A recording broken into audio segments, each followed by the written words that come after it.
Hello, everyone. Happy sixth Sunday of Easter. It's been 5 whole weeks since we celebrated Jesus' resurrection, and we're still thanking God for the great gift in this Easter season. Last Sunday, I told you the story of Mary because it was Mother's Day, and May is the month of Mary. Now, today, what I'd like to do is go back to our story of the early church. And so what I'd like to do today is talk about how the church at Antioch, which was a city in Palestine, they had Christians there, and those Christians discerned means to be guided by God, to figure out, discerned that Paul and Barnabas should go on a missionary journey. And what that means is that they should go to other towns and cities and spread the good news, the gospel, that Jesus has risen from the dead and has saved us and calls us to follow him. So they set out on their journey. And in each town, they would go into the synagogue, which remember was like the Jewish church, and they would preach to the Jewish people. And often they were quite successful, and people were quite happy with that. But in each town, there were people who did not like the idea that there would be a change in how people thought about their faith. And they didn't like the idea of people saying Jesus was the Son of God. And so in each town, while they had some success, there would be people who would work against them. Sometimes so much to the point that one time they took Paul out and tried to stone him, just like he was part of when Stephen, the deacon, was stoned to death. But Paul didn't die. And so the Christians of that area picked him up and took him home and took care of him. And then he went on to another town with Barnabas. In some of the towns, the people accepted. In other towns, they didn't. And when they didn't, Paul and Barnabas would shake the dust from their feet as a sign that they don't want anything to do with this town that wouldn't accept Jesus. So they kept doing their work and spreading the good news. And bit by bit, the Gentiles came to believe more and more. Remember, the Gentiles were people who weren't Jews. And the Christians who were Jews began to say, oh no, they have to become Jewish first, and then we'll make them Christians. But Paul said, no, Jesus has come to save all people. And so there was a big discussion about this, and they decided to send Paul and Barnabas to Jerusalem to ask the church at Jerusalem, because Christianity hadn't even come to Rome yet, and in Jerusalem were some of the apostles. And so they went and asked the apostles in the church in Jerusalem, what should be the rule? Do you have to become a Jewish person first and then become a Christian, or could you just become a Christian and not have to follow all the rules that the Jews had followed, because Jesus had brought an end to those rules? He is the new lawgiver. And so they had a big discussion, and Peter said to them, you know, we have brought Christians or people who were Gentiles into the church and did not do that. He was probably thinking, remember the story of Cornelius and his family who weren't Jewish, and they became Christians right away. And James, this is a different James than the James with Peter, James, and John that we hear about in the gospel.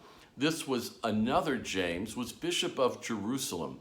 And he said, absolutely, they should be allowed to become Christians without becoming Jews first.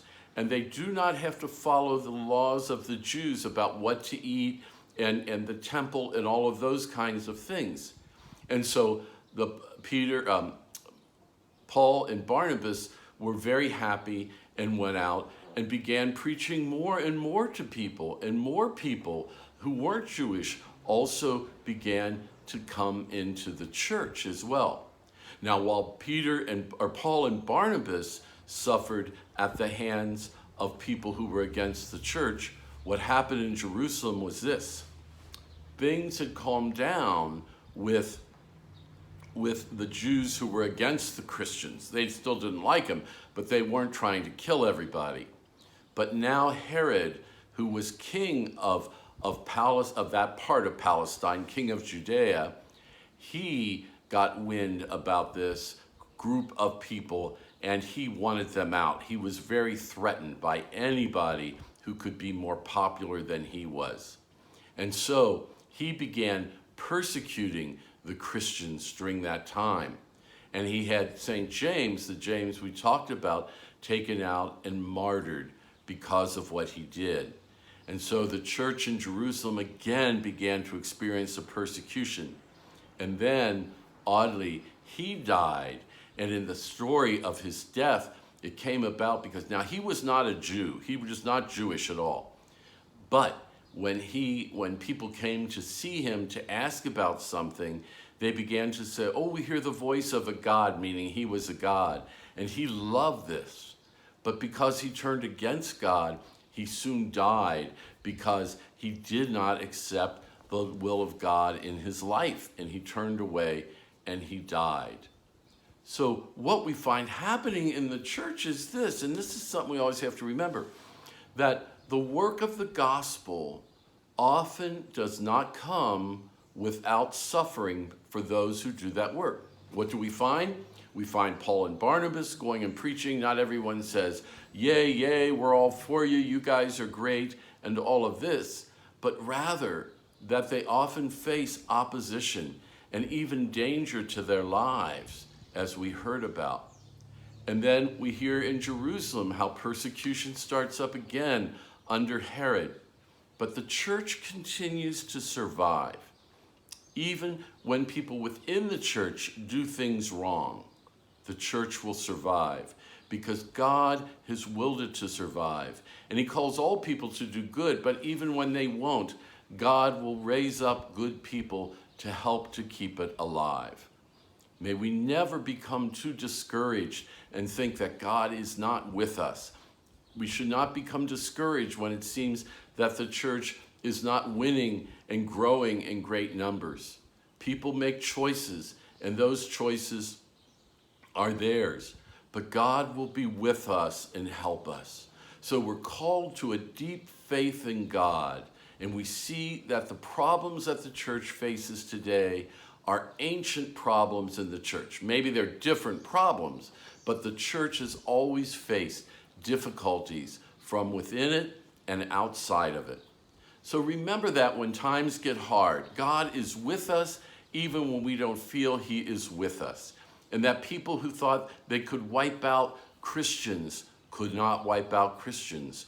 We're still around after 1900 years, almost 2,000 years. God bless you all and have a blessed week.